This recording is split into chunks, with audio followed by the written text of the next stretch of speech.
Japan کے طول و عرض میں بچہ بچہ اوکیکو کے نام سے آگاہ ہے۔ اوکیکو ایک پراسرار گڑیا جس کے بال انسانوں کی طرح بڑھتے ہیں۔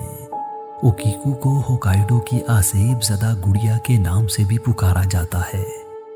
ایوامیزاوا نامی قصبے کے میننجی نامی مندر میں موجود اس گڑیا کے بارے میں مشہور ہے کہ اس میں کسی چھوٹی بچی کی روح سرایت کر چکی ہے، جس کی وجہ سے اس کے بال بڑھتے رہتے ہیں۔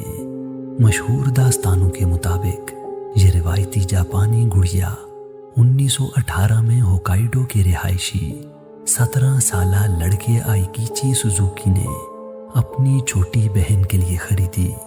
اس 3 سالہ بچی اوکیکو کو اس گڑیا سے بہت محبت تھی۔ اوکیکو اس گڑیا کو ہر وقت اپنے سینے سے لگائے رکھتی، یہاں تک کہ سوتی بھی اسے اپنے پاس رکھ کر۔ لیکن پھر یوں ہوا کہ اوکیکو ٹھنڈ سے بیمار ہوئی اور انتقال کر گئی۔ اس کے بعد کہانی کا پراسرار موڑ شروع ہو گیا۔ بچی کے اہل خانہ نے گڑیا ایک مندر کے حوالے کر دی۔ مندر نے گڑیا کو بچی کے نام پر اوکیکو کا نام دیا۔ کچھ روز گزرنے کے بعد گڑیا کے بال مخصوص انداز میں بڑھنے لگے۔ اس سے لوگوں کو یقین ہونے لگا کہ اس گڑیا میں اوکیکو کی روح سما گئی ہے۔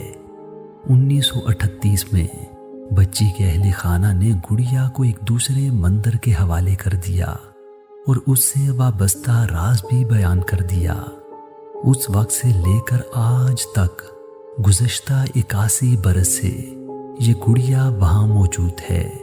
پورے جاپان سے لوگ اس گڑیا کو دیکھنے کے لیے آتے ہیں، لیکن کسی کو بھی اس کی تصویر لینے کی اجازت نہیں۔ مندر میں موجود پجاریوں کا کہنا ہے کہ گڑیا کے بال مسلسل بڑھ رہے ہیں اور وہ انہیں وقفے وقفے سے تراشتے رہتے ہیں۔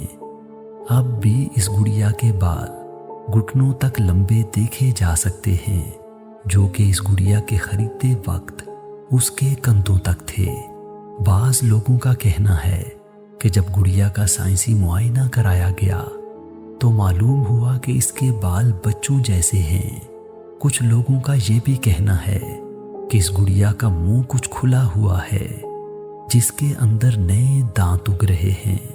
اس پراسرار گڑیا کی کہانی سے متاثر ہو کر اس پر کئی کہانیاں، ناول اور فلمیں بھی تشکیل دی گئی ہیں، جبکہ اسٹیج ڈراموں میں اس کی تمثیل اب بھی پیش کی جاتی ہے۔